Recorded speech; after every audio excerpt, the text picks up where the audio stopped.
बिस्मिल्लाहिर्रहमानिर्रहीम। अस्सलाम वालेकुम सामीन नाज़रीन।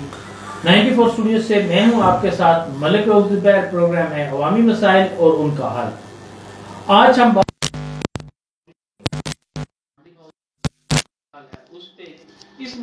बात करने के लिए मेरे साथ स्टूडियो में मौजूद हैं मलिक सलाहुद्दीन साहब हैं, साबिक चेयरमैन बल्दिया हैं, एडवोकेट भी हैं और इनकी मंडी खौदीन के जो मसाइल हैं उन पे बहुत ज़्यादा ग्रिप होती है। और मेरे ख्याल में जो मंडी खौदीन शहर के मसाइल हैं वो इनके अलावा जो है वो ना ही कोई इतने जानता है और ना ही उन पर कोई आवाज़ उठाता है और ना ही लिखता है। मंडी खौदीन के बहुत ही अहम मसाइल जो है इन्होंने आवाज़ उठाई और उनको हल करवाया।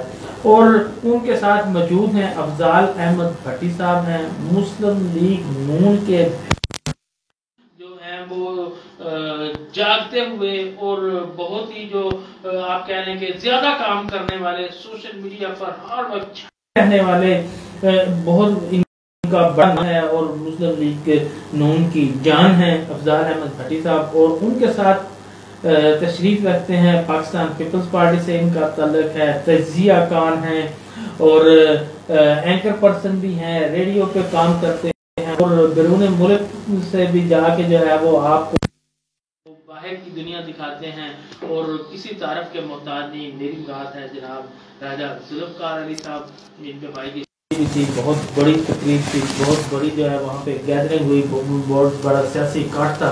इनको मुबारकबाद भी भाई की शादी पे पेश करते हैं। आगाज़ करूँगा मलिक सलाहुद्दीन साहब से। मलिक सलाहुद्दीन साहब, जो आपको हमारे शहर की सूरत हाल नज़र आ रही है उस पर थोड़ा सा आवाम को, लोगों को बताइए कि हमारे शहर में क्या जो आजकल जो हाई मामलात हैं, जो मसाइल हैं वो कौन से हैं और उन पर क्या चल रहा है। साहब बहुत शुक्रिया, आपने हमें मौका दिया शहर के मसाइल पे बात करने के लिए। उसमें मैंने पिछले दिनों इसमें पोस्ट बड़ा इसमें एहतजाज भी किया। सोशल मीडिया पे आजकल मैं समझता हूँ कि सोशल मीडिया एक ऐसा हथियार है कि आज शायद अपनी आवाज़ को पहुँचाने के लिए कोई तोप तफंग या जुलूसों की इतनी ज़रूरत नहीं है, जितना इंसान थोड़ा सा वक्त निकाल कर इतना वक्त जो है वो हमारी आजकल की नस्ल, नौजवान नस्ल जो है वो 2-2 घंटे मोबाइल इस्तेमाल करती है। लेकिन अगर थोड़ा सा टाइम लगाकर अपने मकामी मसाइल के भी, मुल्क में तो हमारे इसी तरह चलते रहना है, चल रहा है, साल से यही देख रहे हैं जब से होश संभाली है। लेकिन अगर हम अपने मकामी मसाइल पर भी तवज्जो दें तो उसमें बहुत सा अपने मसाइल को हम हल कर सकते हैं। अब जिस तरह ये अपनी कॉलेज से लेकर सतसिरा चौक तक और फिर आगे किंग रोड तक सड़क है, अब जो आप शायद ये किस बहुत कम लोगों के इल्म में हो, सबसे पहले 1920 में जब गुजरात में नवाबजादा सर फजल अली साहब को नवाब का टाइटल मिला था, उस वक्त वो अंग्रेज़ जो हैं इंग्लैंड, उनकी हुकूमत जो है वो साथ कोई डेवलपमेंट भी देती थी। सबसे पहले ये सड़क स्टेशन से लेकर किंग चौक तक ये उस 1920 में बनी थी और उसी निस्बत से फिर ये किंग चौक वो किंग एडवर्ड के नाम से रखा गया। अब हर 5 साल के बाद ये सड़क जाहिर है बनती रही, उसमें और रेस होती रही। मेरा और ये इस वक्त ये 2 रोया सड़क है। अब मैं नहीं समझता कि इसमें क्या किसी रॉकेट साइंस की ज़रूरत थी कि जितने पैसे अवेलेबल थे इसको 2-3 दिन इसकी वो डिमोलिश करके उसके ऊपर ही कारपेटिंग कर दी जाती तो जितने पैसों में ये सड़क जो है बन रही है इससे कहीं 3 गुना ज़्यादा जो है ना रोड जो है वो बन सकती थी। लेकिन हुआ क्या है, मैंने तो यकीन जाने उसमें पोस्ट में ये तजवीज़ पेश की है कि जिस सियासी अशराफिया, जिस इंतज़ामी अशराफिया उस वक्त के हाईवे के अपना इंजीनियर और हाईवे के एसडीओ और एक्सियन, उनके मुजस्मे बनाकर हमें जो है ये सतसिरा चौक पे नस्ब करने चाहिए कि क्या शाहकार लोग थे वो कि जिन्होंने बजाय इसके कि इसको 2-2 दिन इतनी मजबूत सड़क बनी हुई थी। और मैं ये बात पूरे यकीन से कह सकता हूँ कि वो सड़क 4-4, 5-5 फुट जो है उसका पत्थर निकाला गया, वो पत्थर बेचा गया, उसकी जगह मिट्टी डाली गई। और उस मिट्टी में अब आप इस बात से अंदाज़ा कर सकते हैं कि वो 100 साल सड़क जो बनी हुई थी वो ज़्यादा उसकी कंपैक्शन हुई हुई थी। ये ताज़ा मिट्टी जो है वो डाली गई है और उसमें जो है ना क्या उसकी कंपैक्शन ज़्यादा मजबूत है। और मैं तो यकीन है पिछले दिनों ये चीमा चौक में एक डॉक्टर साहब के क्लिनिक पे हम लोग बैठे हुए थे। वो डॉक्टर साहब कहने लगे कि हमारे पास आजकल ज़्यादातर मरीज़ जो हैं वो मोरों के और रीढ़ की हड्डी के आ रहे हैं या सांस के मरीज आ रहे हैं।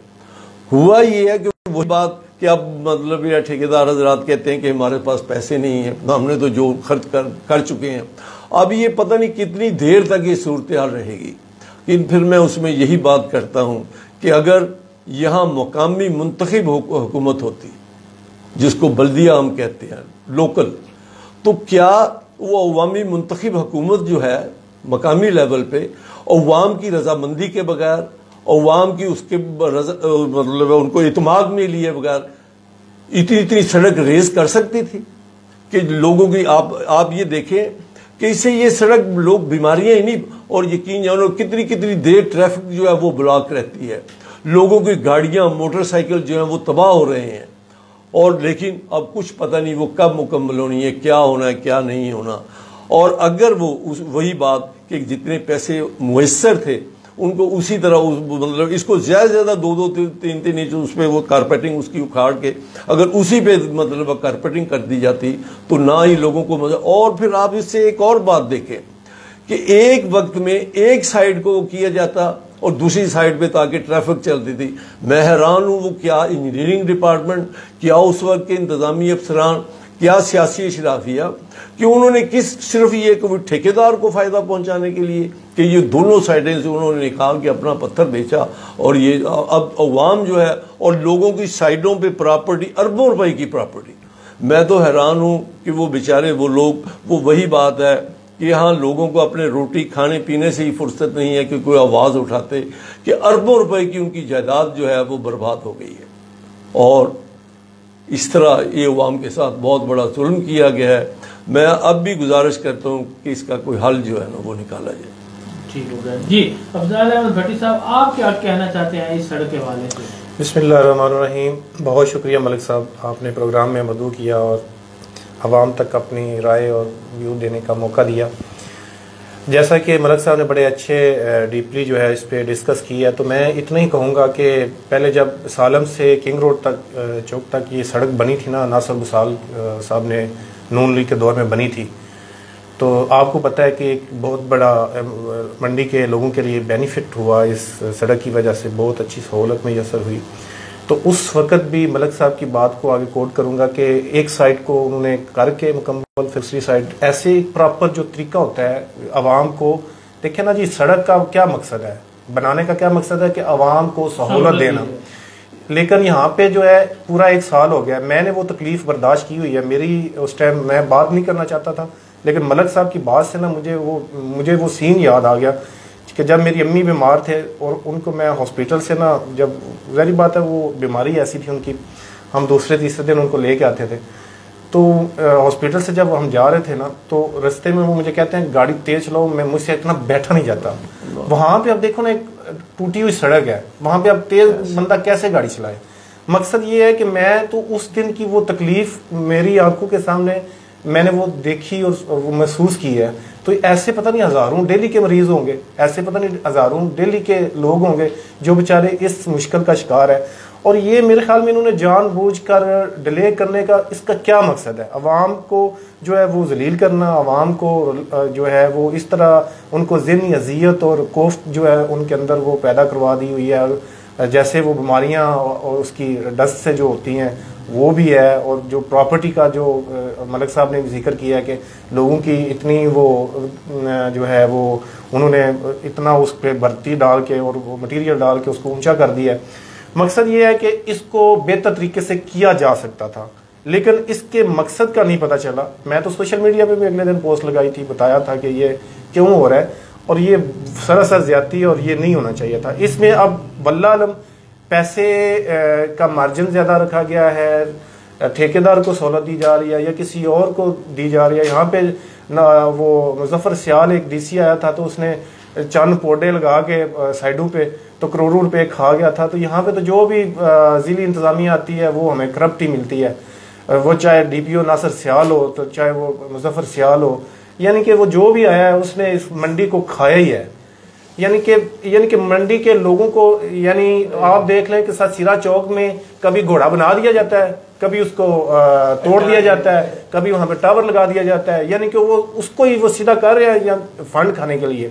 अदरवाइज आवाम की सहूलत के लिए तो कुछ भी और नहीं हो रहा और ये बड़े अफसोस की बात है। अच्छा भट्टी साहब, दीगर जगह पे भी जहाँ पे सड़क बन रही है ना, तो वहाँ पे भी उन्होंने खाका डाल के ऐसा वो उन्होंने बनाई है कि अभी मतलब कंक्रीट वगैरह उस पे बजरी वगैरह नहीं डाली, लेकिन जी वो थोड़ी आप बात कर ले, गाड़ी जो है वो आराम से चल जाती है, लेकिन यहाँ पे ये जो है इस पे बस वो असल में भी नहीं डाला गया कि जो है वो गाड़ियाँ नहीं ठीक तरीके से ना ही मोटरसाइकिल चल सकते। जी आप, मुझे तो ये लगता है कि इन्होंने ना वो जो वर्कशॉप वालों में ना उनसे भी वो पैसे लिए हुए हैं कि गाड़ियाँ रवाब होंगी, उनके काम ज्यादा बढ़ेंगे तो उनसे भी उन्होंने फायदा लेना। सड़क के वाले से आप क्या कहेंगे? जी मैं सड़क के वाले से कहने से सिर्फ 10 सेकंड, क्योंकि आपने एक बात छेड़ दी थी तो वो शादी वाली, तो सबसे पहले क्योंकि भट्टी साहब आते गया तो इनसे भी माजरत की है, सैकड़ों की तादाद में वो लोग जिनको कार्ड नहीं पहुंच, अब माजरत ऐसा सुक्की तो नहीं हम होने देंगे, इसका जुर्माना। दिल में कोई बात नहीं थी, कुछ नादानी से बेवकूफी से कुछ कोताही से ये सब हुआ। बाकी जो लोग आए उनका भी शुक्रिया, लेकिन मुझे बहुत अफसोस है। देखिए ये प्यार मोहब्बत का होता है, उसके अलावा अफसोस से फिर अफसोस है, सड़क पे अफसोस है। मलिक साहब ने जो बात की पहले, सबसे इंसान है अगर हम सोचें, सांस की बीमारियां और बेशुमार बीमारियां जिस मुल्क में ऑलरेडी पानी करता है, जिसकी खुराक साफ नहीं है, ये खाद और बेशुमार केमिकल्स की वजह से वो भी हमको नुकसान पहुंचाती है। 35-40 साल के बाद न जाने कितनी बीमारियां पैदा हो जाती है। ऊपर से ये सड़क, सर आप यकीन करें बेशुमार मुल्कों में देखा है, आप जब ब्रिडन भी बनाते हैं ना, एक नॉर्मल मरम्मत करने, उसके आगे भी जाली सी लगा देते हैं और वो बल्दिया का काम है, वो जुर्माने करती है अगर ऐसा ना हो उस शहर में, उस टाउन में, उस विलेज में। ठीक है, यहाँ पे सड़क बन रही है, धूल उठ रही है, मिट्टी उठ रही है, लोगों को एहसास ही नहीं, पता नहीं ये तो जंगल में भी नहीं होता। हम लोगों के ये कातिल है। मकसद भी मैं भट्टी साहब ने जैसे कहा, फिर जिस तरह उन्होंने अपनी वालदा की बात की, आप यकीन हर रोज न जाने कितने लोगों की वालदा, और जो आपको पता है मैं जिस तरह मोंग से रोज आता हूँ, आप यकीन करें पिछले 6 माह हर रोज 1-2 ट्रक उल्टा होता है, कोई एक्सीडेंट होता है, मोटरसाइकिल वाले किसी की टांग टूटी है, किसी को कोई मसला है, इनको कोई परवाह नहीं। और हमारे ही टेलीविजन 94 पर पिछले दिनों एक रिपोर्ट जो आई, जो आप बात कर रहे थे, मुझे उसके साथ सिरे वाले का नहीं पता, ये जो 10 किलोमीटर है मंडी बहाउद्दीन से असरा आलमगीर जो जाता है, तो पहले 10 किलोमीटर का जो ठेका है, मेरे ख्याल में काजम के क्या नाम है, उसका हमारे टीवी पे रिपोर्ट थी, तो वो कह रहा था जी हम 2 साल में मुकम्मल करेंगे। भाई क्यों? इसका मतलब पैसे नहीं आ रहे, रकम नहीं आ रही। अब है क्या वजह? आप चक्कर क्या, जो ये मकसद कह रहे हैं कि मकसद की समझ नहीं है, वो मकसद क्या है? पाकिस्तान में बदकिस्मती है, पहले तो जब कोई भी टेंडर होता है, ठेका होता है, तो 10% तो अब हर किसी का हलाल हो गया। ठीक है, फिर ये जब आप हम काम करते हैं, चाहे कंस्ट्रक्शन का काम हो, चाहे किसी और शोबे में हो जो सरकारी महकमे है, सॉरी टू से, चाहे वो किसी जगह, वो सोचते हैं हमने ट्रांसफर होकर जाना, वो पहले ही गुंजाइश रखते हैं कितने साल के बाद खराब होगा या इसमें मरम्मत होगी, तो जो भी आएगा हमारा पेटी भराई होगा ना, फिर नए पैसे आएंगे, नए शुरू करेंगे। वो तो पहले भी कमा रहे हैं, वहां पे नाकस मटीरियल फिर इस्तेमाल किया जाता है। इसी तरह अब मकसद क्या है, चलें डायरेक्ट बड़ी बात करते हैं। आप जिस मंडी जिला देखें या बाकी जगह देखें, पिछली हुकूमतों में पार्टियों में ये थोड़ा थोड़ा आ रहा था, इनमें ज्यादा है। पहले 3-3.5 साल काम ही नहीं कराने, क्योंकि ये पाकिस्तानी लोग भूल जाते हैं, हैरत खत्म हो चुकी है, सोशल मीडिया का दौर है, आज एक वाकया 4 दिन के बाद नया नया भूल जाए, तो इन्होंने नई फिल्म बनाई है, नया ड्रामा डाला है, आखिरी साल काम कराओ, आस्ता आस्ता कराओ, बेशक लोग ले लो, क्योंकि वोट है, सिर्फ वोट का लालच, ये मकसद है, ताकि लोगों को नजर आए कि हम काम करवा रहे हैं, आज शायद पट्टी हो है ऐसा। ठीक है, तो ये उस वजह से भी ज्यादा गड़बड़ हो रही है। मंडी बहाउद्दीन भी लगता है ये इस्लामिया है, जो सियासतदान है, उनका मकसद सिर्फ ये है कि मंडी बहाउद्दीन की जितनी भी सड़कें हैं ना, उनको उखाड़ के रख दे, ताकि जो मंडी बहाउद्दीन की आवाम है, जिन्होंने वोट दे के उन्हें जो है वो कामयाब करवाया है, असम्बलियों तक पहुँचाया, कि उनको खूब अच्छी तरह से जलील किया जाए।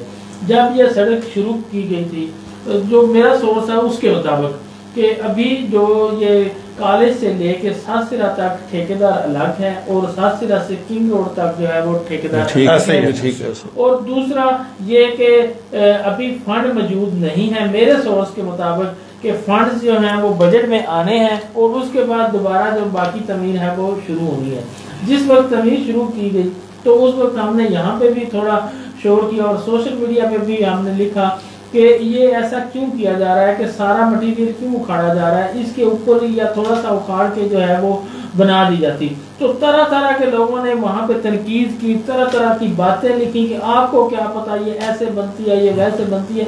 अब आप मलकवार रोड जो है वो भी तो ऐसे ही बना रहे हैं कि उसके ऊपर ही पत्थर डाल के उसको बना रहे हैं। नीचे जिस तरह मलिक सलाउद्दीन साहब ने बात की है, मैंने उस वक्त लिख दिया था कि सिर्फ एक तरफ बनाएं, दूसरी तरफ शुगर मिल का आपको याद होगा जब हमने प्रोग्राम किया था सीजन शुरू होने वाला था, अब तो सीजन खत्म हो गया लेकिन वो सड़क जूं की तूं पड़ी है, वहाँ पे ट्रालियां भी उल्टी और लोग आज तक जलील हो रहे हैं। पूरा साल हो गया जी, गर्दों बहुत ज्यादा है और वहाँ पे खाका भी नहीं डाला गया, वहाँ पे पत्थर ऐसे पड़े हैं, वहाँ से गाड़ी गुजरना जो है पूरी मंडी मौजिन की आवाम जो है एक तकलीफ में मुब्तला है जिसका हम जो है वो बार बार लिखते रहे। अब वो सड़क ऊंची कर दी, वो लिखा तो ये साथ में जो गुजरने वाली उस सड़क के साथ साथ जो प्रॉपर्टी है वो सारी डीवैल्यू उन्होंने कर दी, सारा बेड़ा गर्क करके रख दिया। पता नहीं हमारे अदारे कहाँ हैं, हमारी इंतजामिया कहाँ है। अगर सियासतदान या मकामी इंतजामिया ठीक नहीं काम कर रही, कम अज कम हमारे जो अदारे हैं वो सारे उसमें दायरे आ जाते हैं, वो तो अच्छी रिपोर्ट करें ताकि जो इसका जिम्मेदारान है, जो अवाम को इतनी तकलीफ पहुंचाई जा रही है वो थोड़ी सी कम हो या उनको सजा मिले, अदारे ठीक हो जाए तो शायद कुछ नहीं कर सकते। जी मलिक सलाउद्दीन साहब, एक और आपने पिछले प्रोग्राम में जो है वो यहाँ पे जो आपने बताया था कि स्कूल की गर्ल्स स्कूल की जगह है वहाँ जहाँ पे जुमा बाजार लगता था वहाँ पे खुदाई हो चुकी थी, उसकी लेटेस्ट अपडेट क्या है, उस बारे में कुछ आप काम कर रहे थे? मलिक साहब मैं उस से अर्ज करता हूँ, लेकिन मैं अपनी तजवीज़ को दोबारा दोहराता हूँ कि कम अज़ कम ये 3 सियासी अशराफिया उस वक्त के जिन्होंने ये सड़क जो है शुरू कराई, इंतज़ामी अशराफिया, एक्सिन हाईवे, SDO, उनके मुजस्समे चौक सातसिरा चौक में ज़रूर लगने चाहिए ताकि हमारी अगली नस्ल को भी पता लगे कि भाई क्या कैसे शाहकार लोग हमने जो है ना वो तश्कील, क्योंकि इसमें किसी रॉकेट साइंस की ज़रूरत नहीं थी। अब मैं आता हूँ स्कूल की तरफ। अब जा रहे हैं लेकिन वो मुजस्समों वाली बात नामुमकिन है क्योंकि अगले कोई भी आके वो उतार के फिर और किसी के लगाएगा, वो हम 3 साल से बच्चे नहीं है। वैसे भी इमाम जो है वो बात बड़ी भूले, वो सिर्फ ये है कि भूले तमाचा मार रहे हैं, आप साम्राज्य के मुंह पे तमाचा मारे, आप दुरुस्त कह रहे हैं ना जी। वो तो मैं कोई ये नहीं क्योंकि उनकी खुशी के लिए वो तो उनको आगे पता लगे, मतलब आप समझे ना बात को, आपको बात मलिक साहब ये जो जगह है गर्ल्स हाई स्कूल के सामने वाली, 1998 में जब मैं चेयरमैन बल्दिया था, इस बात को मद्देनजर रखे हुए कि गर्ल्स हाई स्कूल हमारे उस वक्त वासु इधर उधर कोई स्कूल नहीं होता था, उसमें मेन स्कूल यही था। ये अपना सूफीपुरे में जो गर्ल्स हाई स्कूल बना है वो भी नहीं था। उस वक्त हमीदा यूनुस साहबा हेडमिस्ट्रेस थी, तो उन्होंने मुझे बुलाया तो उन्होंने दिखाया कि 5-6 क्लासेज जो है ना वो दरख्तों के नीचे हो रही हैं, 5-6 क्लासेज दरख्तों के नीचे हो रही हैं और वहाँ 2 बच्चियाँ जो ना गर्मी में, सख्त गर्मी थी, वो बेहोश हुई पड़ी। उन्होंने कहा कि भाई, उन्होंने पहले तो वो विज़िट कराया के साथ वो एक वेटरनरी हॉस्पिटल होता था और उसमें कुछ नहीं होता था क्योंकि शहर में अब लोगों के जानवर रखने का वो मिजाज ही कोई नहीं है। एक घोड़ा खड़ा होता था, तो मैं दीवान साहब को, उस वक्त वो MPA थे, उनको लेके मैं राणा शौकत साहब अल्लाह उन्हें गरीब के रहमत करे उनके घर गया। मैंने उनकी ये तवज्जो दिलाई कि ये सूरत हाल है। तो उन्होंने कहा कि मलिक साहब आप सुबह ऑफिस ना जाएं, पहले आप घर आ जाएं। हम इकट्ठे आए, राणा शौकत साहब ने उसको विज़िट किया और उन्हें यकीन जाने वो इस कदर एक्टिव बंदे थे, मतलब पता लगता था उस वक्त इंतज़ामिया काम कर रही है। उन्होंने वहीं अपने ADLG थे मियाँ ज़हीर साहब, स्कूल में, ये भी नहीं कि उनके दफ्तर में जाके कहा हो, स्कूल में उन्हें बुलाया, वहीं से लेटर टाइप कराया और लिखा कि मुझे एज डिस्ट्रिक्ट कलेक्टर कोई एतराज़ नहीं है कि जगह स्कूल को ट्रांसफ़र कर दी जाए और मैं इसके वेटरनरी हॉस्पिटल के लिए शहर से बाहर कोई जगह का अरेंजमेंट, और उन्होंने वो जगह अरेंज कर दी और वो उस जगह बेहतरीन बिल्डिंग है। लेकिन मैंने कहा इसके बावजूद ये फिर भी ज़रूरत पड़ेगी। ये और फिर ये मेरे जहन में था कि जहां कोई खाली प्लॉट शहर में होता है ना, या तो वहां कोई कब्जा ग्रुप पैदा हो जाता है या कोई ऑफिस बन जाता है जिससे शहर से कोई ताल्लुक नहीं होता। उस स्कूल की जरूरत को मद्देनजर रखते हुए बाकायदा हाउस में रख के उस प्लॉट को स्कूल के नाम ट्रांसफर कराया था। अब हमारे इदारे क्या काम कर रहे हैं कि कब 98 था, कब 2022 हो गया, अभी तक स्कूल एजुकेशन वालों ने उसकी चार दीवारी तक नहीं थी। आप अंदाजा करें 24 साल में। अब ये इदारे मतलब हमारे जो काम कर रहे हैं। उसके बाद सबसे बड़ा एक दिन देखा तो वो जनाब ना खुदाई हो रही है। पता किया, पहले तो मैंने समझा शायद बल्दिया वाले कर रहे हैं, पता लगा कि नहीं जी, बल्दिया वालों से पूछा, उन्होंने कहा तो हमारा तो इससे कोई ताल्लुक नहीं है। पता लगा जी कि कोई मॉडल बाजार कंपनी है, वो मॉडल बाजार यहाँ बढ़ाया जा रहा है। उस पर फिर थोड़ी सी मेहनत जस्तजू की कि यार ये स्कूल की प्रॉपर्टी है, इस पे मॉडल बाजार कैसे बन सकता है, जबकि सुप्रीम कोर्ट की एक वाज़ेह डायरेक्शन, एक डायरेक्टिव मौजूद है कि स्कूल एजुकेशन की या एजुकेशन की कोई प्रॉपर्टी अदरवाइज किसी और मकसद के लिए इस्तेमाल नहीं हो सकती। ये और फिर पता किया कि डीसीओ साहब ने जो एनओसी दिया हुआ है वो जेल रोड का था। जेल रोड पे जो 7 कनाल का प्लाट है उसका खेवट नंबर, उसका खसरा नंबर, उसका खतौनी, फिर वो मैंने वो लेके बाकायदा वहां उसको फेसबुक पे शेयर किया कि जनाब ये खेवट नंबर, खसरा नंबर, खतौनी नंबर जो डीसीओ साहब ने रिकमेंड किया, एनओसी दिया, वो ये जगह है और ये स्कूल की जगह का खेवट नंबर, खसरा नंबर और खतौनी नंबर ये है। और ये मुझे समझ नहीं आ रही कि भाई ये यहाँ मॉडल बाजार कैसे बन रहा। और फिर उसमें मैंने ये भी कहा कि अगर गैर कानूनी तौर पर बना हुआ नेस्रा टावर कराची में इतने सालों के बाद गिराया जा सकता है, गिर सकता है अदालत के हुक्म पे, इसीलिए मैं मुतरब्बिक हम करते हैं कि ये जगह भी जो गैर कानूनी तौर पर अगर आप तामीर करेंगे, अगर कर भी लेंगे तो कल को ये केस अदालत में जाएगा और फिर हम इंशाल्लाह वो लोग हैं कि ना हमें खरीदा जा सकता है ना हमें डराया जा सकता है, तो ये केस चलेगा। इसके जब देखा कि काम बंद नहीं हुआ तो फिर हमने अदालत का दरवाज़ा खटखटाया। मैं शुक्रिया अदा करता हूँ और मैं वही बात कि जो चर्चिल ने कही थी कि जब वहाँ तैयारों के रोज़ लंदन पे हमले होने लगे, बम्बार्डमेंट होने लगी, लोग बड़े परेशान होकर उनके पास गए कि जनाब अब हमारे क्या बनेगा। उन्होंने कहा कि आप ये बताएं कि हमारी अदालतें इंसाफ दे रही हैं। उन्होंने कहा वो तो दे रही है। उन्होंने कहा फिर जाएं, आप आराम से रहें, इस मुल्क को कुछ नहीं हो सकता। इसलिए मैंने यहाँ ये तजुर्बा किया कि वारिस अली साहब की अदालत में हमने ये केस किया, वो डॉक्यूमेंट्स पेश किए, जो स्कूल को ट्रांसफर हुई थी उसकी फर्द पेश की, एनओसी जो डीसी साहब का था वो पेश किया, और जो सुप्रीम कोर्ट की डायरेक्शन थी उसमें एक हाई कोर्ट ने एक और ऑर्डर किया हुआ है कि सेशन जज और एडिशनल सेशन जज वो एजुकेशन की प्रॉपर्टी के कस्टोडियन है। उस बात पे उन्होंने फिर इस मरहले पे मैं बहरहाल डीसी साहब जो है शाहिद साहब, उनका भी शुक्रिया अदा करना चाहता हूँ कि उन्होंने जब हम उनसे मिले उन्होंने मकामी इंतजामिया, एसी साहब और दूसरे लोगों को बुला के कहा कि भाई देखें मैं इस बात पे फिर कल को जिम्मेदार नहीं होऊंगा, कोई गलत रिपोर्ट आपने नहीं करनी, अगर ये स्कूल एजुकेशन की प्रॉपर्टी है फिर उन्हीं को जानी चाहिए। अदालत ने फिर उस पर उन्होंने बाकायदा लिख के दिया एसी साहब ने कि ये बाकी स्कूल की, फिर अदालत ने उसमें आज अल्हम्दुलिल्लाह वो प्लाट खाली हो चुका है।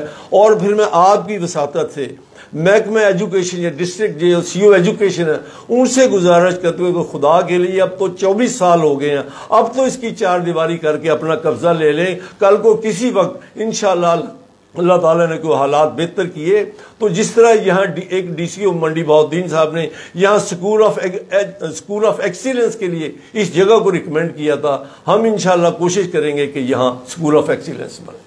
जी देख लें नाज़रीन के हम मलिक सलाउद्दीन साहब ने कितना बड़ा जो है वो हमारे जो शहरी हैं उनके लिए ये काम किया है जिसमें उनका कोई जाती मफाद नहीं। बिल्कुल ऐसे ये आने वाले जो हमारा मुस्तकबिल है, हमारी बच्चियां हैं, उनके लिए वहाँ पे। जी मलिक साहब, मुझे बहरहाल ये अफसोस है अपने शहर के लोगों पे, सहाफ़ी हजरात पे भी, कि जिस तरह आप दुनिया अखबार में एक पढ़ते होंगे कि रऊफ क्लासरा साहब जिस तरह इन्वेस्टिगेटिंग जर्नलिज्म वो करते हैं और इस तरह कोई ना कोई ऐसी को खबर ब्रेक करते हैं कि जिससे वो मतलब अब ये स्कूल के मसले पे ही सिर्फ खान शौको साहब और जहीर खान साहब ने कोई प्रोग्राम किया, वरना हमें कोई ना किसी अंजुमन ताज 2-2, 3-3 अंजुमन ताजरान यहाँ बनी हुई है, ना उनसे कोई मदद हासिल हुई, ना हमारी बार एसोसिएशन की मदद हासिल हुई। सिर्फ एक असलम खान साहब वकील हैं, मैं आपकी वजह से उनको भी शुक्रिया अदा करना चाहता हूँ। मैं भूल गया था, माफ़ी चाहता हूँ कि उन्होंने हमारे ये केस फ्री ऑफ कॉस्ट लड़ा। दूसरे एक वकील थे गुलाम रसूल मल्ली साहब, उन्होंने भी इस मसले में और उन्होंने भी फ्री ऑफ कॉस्ट लड़ा। मैं उन दोनों को खराज तहसीन पेश कर दूं, क्योंकि हम सफ़ेद पोश लोग हैं। सच्ची बात है, हम शायद इतनी फीस अफोर्ड ना कर सकते, लेकिन उन्होंने असलम खान साहब मल्ली साहब ने लड़ा, और मैं उनको भी शुक्रिया भी अदा करता हूँ। और मतलब अहले शहर से भी गुजारिश करूँगा कि खुदा के लिए इस तरह, ये आपकी अगली नस्ल के, ये आप ही की बच्ची हैं। अगर मतलब मेरी तो कोई बच्ची यकीन जानो वहाँ नहीं पढ़ती, ये आप ही की बच्ची हैं, इसी शहर की बच्ची हैं, इस इर्द गिर्द के गांव की बच्ची, शहीदा अली की होगी, कोई वासु की होगी, यहाँ बच्ची हैं। अगर आप उनके लिए नहीं अपना इस केस को फाइट कर सके तो आखिर फिर किस बात के लिए आप लड़ेंगे शहर के लिए? वैसे मलिक सलाउद्दीन साहब, अगर आप ये दिली दुख है मुझे, अगर आपको याद हो तो 94 इसी जगह पर बैठ के जो है वो मैंने आपके साथ ही इस मसले पे जो है वो पहले आगाज हमने ही किया था, इसी स्टेज पर और इसी जगह पर बैठकर। सॉरी मगर मैं भूल गया शायद जी। और आज फिर आपने अपना सारा मुद्दा बयान कर दिया इसी चैनल पर। अफजाल अहमद भट्टी साहब, आप कोई ज़िले के फंड्स के हवाले से कोई बात कर रहे थे प्रोग्राम शुरू होने से पहले, उस पर क्या कहना चाह रहे हैं? मैं ये समझता हूँ कि जी मलिक साहब ने जो बात की है कि एक तो मैं अंजुमन ताजरान का वाइस चेयरमैन भी हूँ, तो मैं उस हवाले से मलिक साहब के जी बिल्कुल साथ हूँ। हमारी अंजुमन ताजरान, मैं बगैर उनसे मशवरा किए, बगैर सलाह किए, आपको जहाँ भी ज़रूरत पड़े जनाब, मैं बतौर अफजाल भट्टी वाइस चेयरमैन अंजुमन ताजरान आपके साथ हूँ। तो बाकी जी फंड जो है 30 अरब का सुना था जब एक प्राइम मिनिस्टर साहब आए थे यहाँ पे, और वो बिल्ली चूहे की बातें करके स्टेज पे खड़े होकर वो चले गए। तो उनका भी हाल इस टाइम उनकी हुकूमत का भी ऐसी है जैसे मंडी के शहर के सड़कों का है, टूटी फूटी, और उनकी हुकूमत भी टूटी फूटी, और उनके सारे MNAs भी टूटे फूटे हैं। तो वो फंड का ऐलान हुआ था, तो अभी तक हमें वो फंड नज़र नहीं आ रहा। अगर फंड होता तो मेरे ख्याल में सड़क अब तक तो जो है वो उस पे को कारपेट एक साइड पे तो उन्होंने बना देना था। अच्छा, फर्ज माल जो है वो ये अदम एतमाद हो गया, तो ये जो सारी सड़क जो है पूरे जिले को काट दिया गया, इसका क्या वैसे एक तहज्जुब की बात है कि देखिए ना, हुकूमत के जो हालात हैं 8 आंटी से लेके बराज हाँ, वो भी सड़क उखाड़ दी गई, वो भी यानी ये मंडी के लोगों की बदकिस्मती है, सच्ची बात है। एक तो पूरे साल से अजियत तकलीफ में, और अगर अदम इत्माद कामयाब जो कि हो जानी है, मैं बतौर नून लीगी एक आपके प्रोग्राम में आया हूँ, आज भी जो हमारा वो हुआ है उसका कौमी असम्बली का इजलास, उसको देखे ना, दुआ के फ़ौरन बाद मुलतवी कर दिया गया। शहबाज शरीफ साहब ने बड़ी कोशिश की कि मुझे बात करने दिया जाए। देखें, एक स्पीकर जो है वो गैर आईनी तरीक़ों से अपनी हुकूमत को वो उसके दफा में लगा हुआ है, और उसने बिल्कुल इस टाइम जो स्पीकर है वो गैर आईनी है। मैं ये समझता हूँ कि आईनी तौर पर उसने तो पहले दिन जब देखें 14 दिन तो 23 मार्च को अपने 21 मार्च को ख़त्म हो गए, वो हाँ रेक्विजिशन आई थी, रेक्विजिशन पे जो है वो 14 दिन के अंदर अंदर उन्होंने इजलास बनाना था 21 मार्च का। अब उस पे भी वो नहीं हुआ। अब एक गैर आईनी स्पीकर, गैर, मेरे ख्याल में जो बात फिर लंबी हो जाएगी। मैं ये समझता हूँ कि इमरान खान नियाजी साहब ने कंटेनर में खड़े होकर ये कहा था कि जब नवाज शरीफ के खिलाफ धरने दे रहा था, तो उसने कहा था कि जब इतनी आवाम अगर मैं वज़ीर-ए-आज़म पाकिस्तान हूँ और मेरे खिलाफ निकल आए तो मैं गैरतमंद हुआ तो मैं इस्तीफा दे दूंगा। तो अब तुम्हारी गैरत किधर गई है वज़ीर-ए-आज़म खान नियाजी साहब? अब आपकी गैरत कहाँ पे है कि आपके अपने पार्लियामेंटेरियन जो हैं वो अपोजिशन की गोद में बैठे हुए हैं, वो जाकर ये कह रहे हैं कि ये बंदा ठीक नहीं है, ये करप्ट है, ये ठग है, ये नौसरबाज है, इसमें कोई भी ऐसी चीज़ नहीं है कि जो एक प्राइम मिनिस्टर ऑफ पाकिस्तान में होनी चाहिए। वो सिवाय गालियों के उसके पास तो कोई ऐसी चीज़ ही नहीं है कि वो हर चीज़ उसने वो जो मोहम्मद हुसैन डायरेक्टर है उसने ये कहा था कि ये इंसान को इंसान नहीं समझता, ये कुत्ता समझता है। इस तरह के अल्फाज उसके अपने पार्लियामेंटेरियन कर रहे हैं, तो ऐसे प्राइम मिनिस्टर को तो गैरत खाकर इस्तीफा दे देना चाहिए था। लेकिन कहाँ है खान साहब ने? खान साहब अभी भी कल आज जलसा किया है, तो उन्होंने चूहे और बिल्लू, और इसके अलावा देखिए ना, एक मुल्क की प्राइम सीट पे एक बंदा बैठा हुआ है, उसकी अपनी एक सेल्फ रिस्पेक्ट होती है, उसको पता है कि मैं यार I am prime minister of Pakistan. तो वो क्यों एक डाइस पे खड़े होकर, वो प्राइम सीट पे खड़े होकर बैठकर वो लोगों को गालियां दे रहा है? वो आने वाली नस्ल को, पाकिस्तानी अवाम को क्या सिखा रहा है? यही कुत्ता बिल्ली और मार दो, जला दो, गिरा दो, ये कर दो, वो कर दो, ये पाकिस्तान की क्या ये जो मुल्क है इस्लाम के नाम पर हासिल किया। ये जो कहता है मैं इस्लामी कानून नाफिज करना चाहता हूँ, ये जो कहता है कि मैं मदीना रियासत बनाना चाहता हूँ, क्या एक बंदा जो कलमा पढ़ता है वो उसको जेब देता है कि वो एक अपने मुखालिफ को गाली दे? वो प्राइम सीट पर बैठ के वो अपने मुखालिफ को बुरा भला के उसे गालियां दे, उसे चूहा बिल्ली पुकारे? ये कभी भी ऐसा नहीं होगा। ये ऐसा, मैं समझता हूँ कि ऐसा जो बंदा है वो तो इस सीट पे आयल ही नहीं है, एक पागल बंदा है, उसके दिमाग ही नहीं है, जो ये समझता है कि करना कुछ नहीं है, उस पर कोई उंगली उठाता है तो वो उसे गालियां देना शुरू कर देता है। मैं आगे सोच रहा था कि वो छोटे होते कभी किसी के घर जाना ना, तो वहां पे कुत्ता बैठा हुआ होता था, तो वो सोया हुआ हो तो उसको जब उठाते हैं ना तो वो भौंकना शुरू कर देता है। अपोजिशन ने तो उठाने की कोशिश की है इमरान न्याजी को कि उठो, तुमने 4 साल गुजार दिए हैं, कहाँ गए वो तुम्हारे कंटेनर पे वादे, और वो जो तुमने आवाम को लॉलीपॉप दिया था और ट्रक की बत्ती के पीछे लगाया हुआ था, वो करो, क्यों नहीं कर रहे हो? अब उससे उसकी दुम पे वो पैर आ गया और वो उसने आगे से गालियां देना शुरू कर दी। जी, क्या समझते हैं कि 28 मार्च को जो है वो उस दिन क्या होगा? इजलास जब 4 बजे बुलाया गया, लेकिन क्या होगा? लेकिन सबसे पहले तो ये बात है क्या हो रहा है जो बिल्कुल दुरुस्त नहीं होगा, बिल्कुल ठीक नहीं होगा। लेकिन जिस तरह धज्जियां उड़ाई जा रही हैं, पाकिस्तान के आइन को पामाल किया जा रहा है, 14 दिन में अगर अदम एतमाद की तहत जो जमहूरी है, गैर जमहूरी नहीं है, ठीक है, उसको आपने बुलाना था। 21 तक इन्होंने इजलास बुलाना था, नहीं बुलाया। फिर ठीक है, आज उन्होंने कहा कि 24 दफा इससे पहले भी मतलब कोई मुअज़्ज़ज़ मेंबर जो वफात पा जाता है तो फातिहा के बाद इजलास मुलतवी कर देते हैं।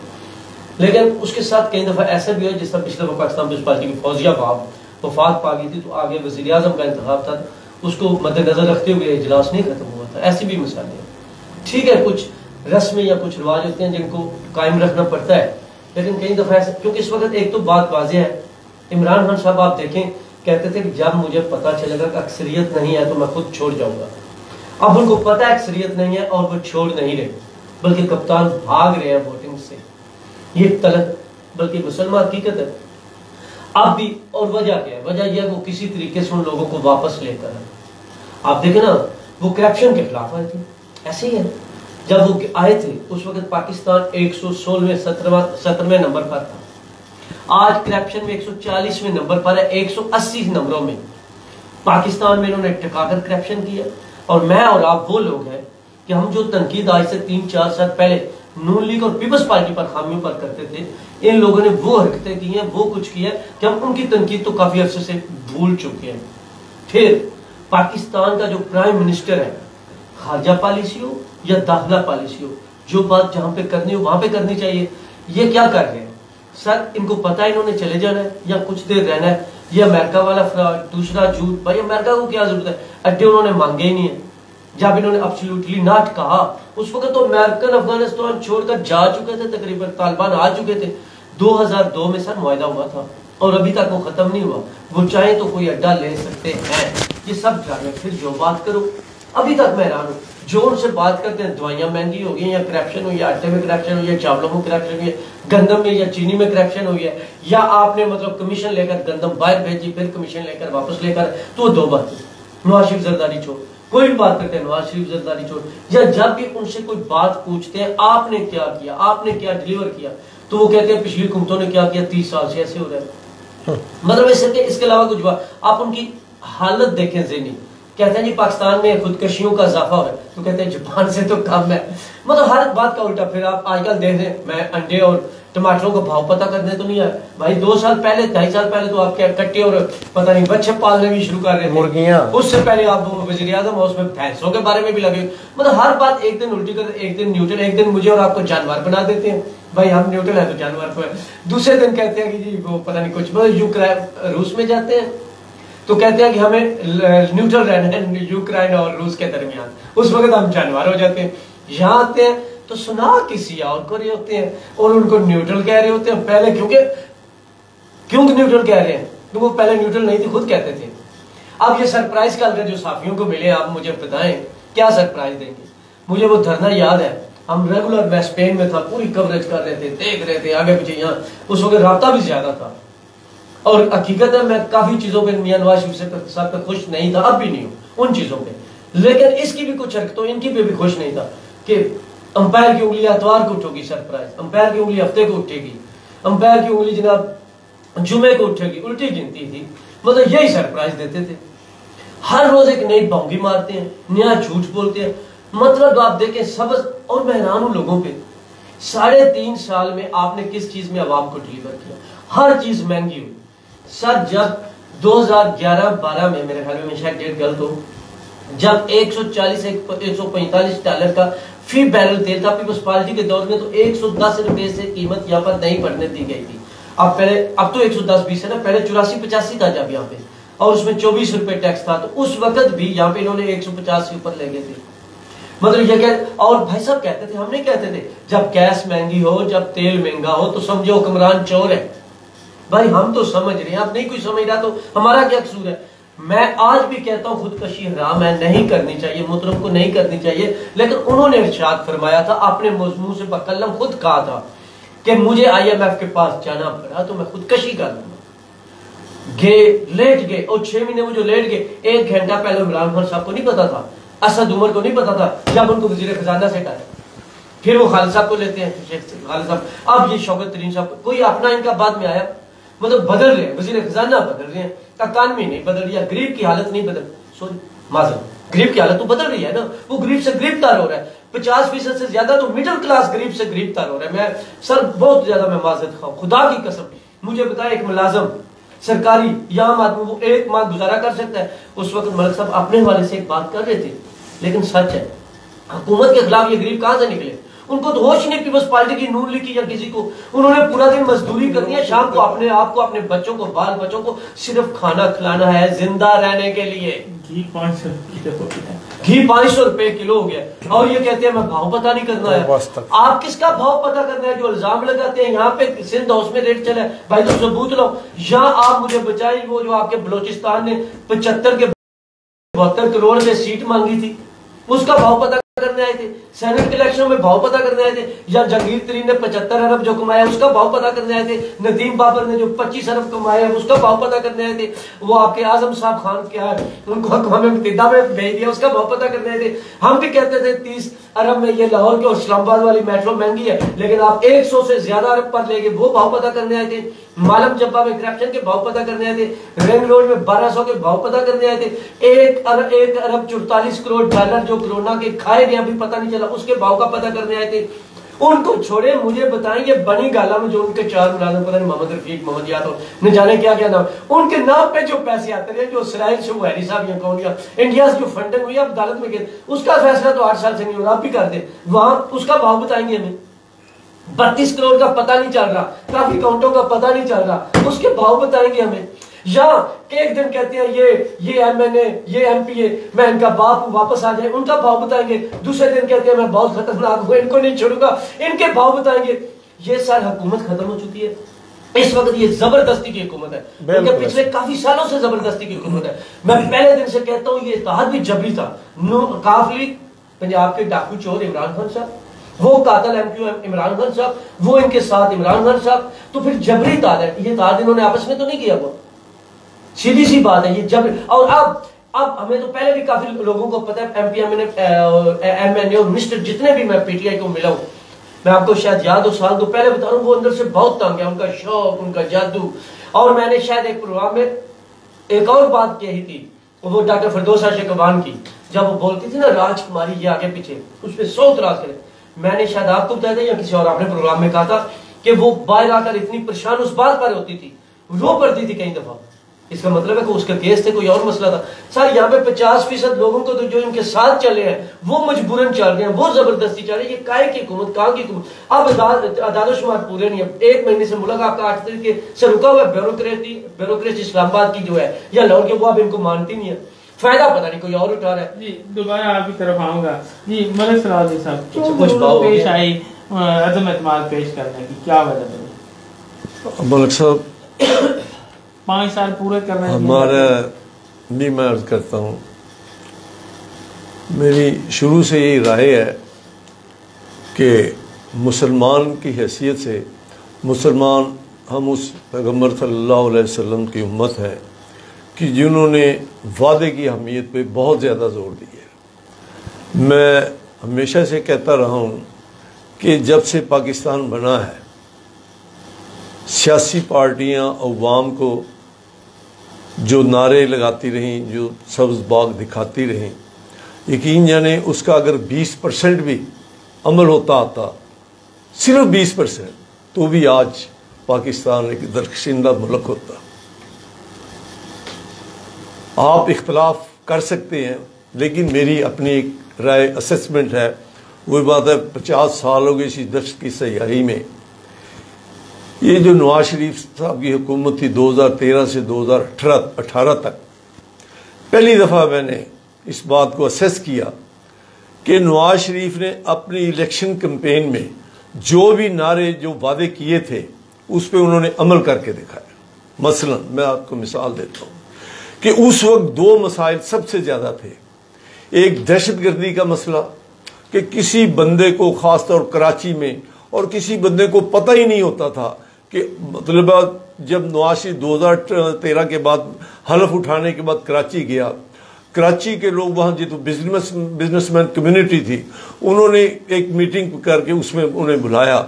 उसमें उन्होंने कहा कि खुदा के लिए और कुछ करें ना करें, हमारी अगर कोई मतलब माओ ने कहा कि हमारी बेटी बाहर जाती है तो हमें कोई पता नहीं कि वो बेटी वापस आएगी कि नहीं। बीवी ने कहा कि मेरा सुहाग जाता है तो पता नहीं वो वापस आएगा कि नहीं। माँ ने कहा कि मेरा बेटा जाता है तो मैं वापस आता है नहीं। खुदा आप कुछ करें ना करें, हमें दहशतगर्दी से निजात दिला दे। अब कुछ लोग कहेंगे कि शायद वो फौज ने, यार अगर फौज ने वो दहशतगर्दी खत्म की होती तो मुशर्रफ की हुकूमत थी पहले, तो वो तो उस वक्त दहशतगर्दी खत्म हो चुकी होती। मैं सही, ये मेरी वो वर्चन है कि जब तक किसी हुकूमत के पीछे अवाम की हमायत हासिल ना हो, अवाम की मदद उसके पीछे हमायत ना हो, उस वक्त वो हुकूमत उस मुल्क के लिए, अवाम के लिए कुछ नहीं कर सकती। नवाज शरीफ ने फौज को पूरे वसाइल दिए और उनके फिर आज़ाद छोड़ा कि हम, मुझे रिजल्ट चाहिए, आप जितने वसाइल कहेंगे आपको मुहैया किए जाएंगे। और उसके नतीजे में, और इसी तरह वो अपना उस वक्त जनरल कियानी साहब थे, इधर मतलब है वो शुरू किया, पूरे पाकिस्तान में एक दफ़ा जो है ना ये अमन अमान का और दहशतगर्दी ख़त्म हुई। इसी तरह उस वक्त क्या होता था कि बिजली की सूरत हाल ये थी कि यकीन जाने छोटे छोटे वेल्डिंग वाले 20-20 घंटे बिजली, 20-20 घंटे बिजली नहीं होती थी। छोटे छोटे वेल्डिंग वाले, छोटे छोटे फ्लोर मिलों वाले, छोटी छोटी दुकानों वाले, वो लोग, इतनी बेरोजगारी हो गई थी जिसका कोई हिसाब नहीं। और उसके नतीजे में उन्होंने वादा किया था कि मैं बिजली पैदा, तो यार ये इस बात पे गौर तो करो कि 70 साल में 12,000 मेगावाट बिजली पैदा हुई थी। उस शख्स ने 4.5 साल के अंदर 12,000 मेगावाट बिजली पैदा कर दी। तो ये एक तब्दीली भी जो है ना कि भी अमली तौर पर कुछ करके दिखाया जाए, उन्होंने करके दिखाई। उसके साथ फिर मैं ये बात यही करता हूँ कि खान साहब ने, यकीन जाने, जिस तरह भुट्टो साहब फरमा रहे थे कि जो लीडर होता है ना वो कौम की तरबियत करता है। अब ये जो ज़बान, जिस तरह भट्टी साहब ने फरमाया कि चोर, चूहे और ये और वो, क्या ये किस कौम की तरबियत कर रहे हैं? फिर रियासत मदीना में ऐसी तरबियत कि जिसके पैगंबर तो एक बच्चे का हाथ भी पकड़ लेते थे, बच्चा जब तक हाथ नहीं छोड़ता था आप उससे हाथ नहीं छुड़ाते थे। एक बुढ़िया के वो रास्ते में वो गुजरते थे, वो आप पे कूड़ा फेंकती थी, तो आपने एक दिन उन्होंने कूड़ा ना फेंका, पता लगा कि बीमार है, तो आप उनके घर तशरीफ ले गए और बुढ़िया से कहा, उसका हाल चाल पूछा।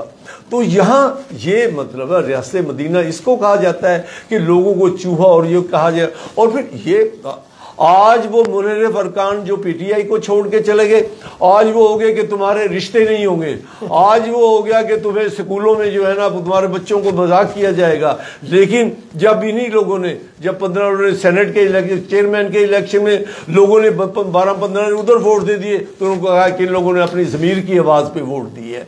ये तरबियत कौम की हो रही है। बात तो बंदे को जो उन्हें सही करनी चाहिए। इसी तरह जब आपको शायद याद होगा कि पंजाब में 18 के इलेक्शन में सिंगल लार्जेस्ट पार्टी जो है वो नून लीग थी, और हमेशा से असूल ये रहा है कि सिंगल लार्जेस्ट पार्टी जो है उसको मौका दिया जाता है कुछ सूबे में हुकूमत बना। आप इत्तेफाक करते हैं इस बात से? जिस तरह बलूचिस्तान में अपना नवाज शरीफ ने वो अपना जो है ना नेशनल पार्टी को हुकूमत बनाने की दावत दी कि सिंगल लार्जेस्ट पार्टी को हुकूमत, लेकिन जब वो जहांगीर तरीन साहब के गले उसमें वो बाकायदा टीवी पे दिखाया जाता था कि उस जहाज में जिन लोगों को लाया जाता था उनकी तस्वीरें ब्रीफ केस दिखाया जाता था, और वो जहाज में वापस लाते होते थे और फारूक खान साहब उनके गले में वो मफलर पीटीआई की डाल रहे होते थे। क्या उस वक्त वो सही था? तो अब जो है मेरा मतलब है, अगर वो मैं बासत सुल्तान साहब वो अलीपुर से एमएनए हैं, उनका वो मेरे एक दोस्त हैं जावेद अली शाह शुजाबाद से एमएनए, उनके वो इन लाजमी से हैं, वो कह रहे थे कि हम, और एक अहमद हसन ढेंटर साहब वो कह रहे थे कि हम वो लोग हैं कि मैंने पिछले दिनों 40 करोड़ रुपए की अपनी जगह सेल करके 112 को तोहफतन दी।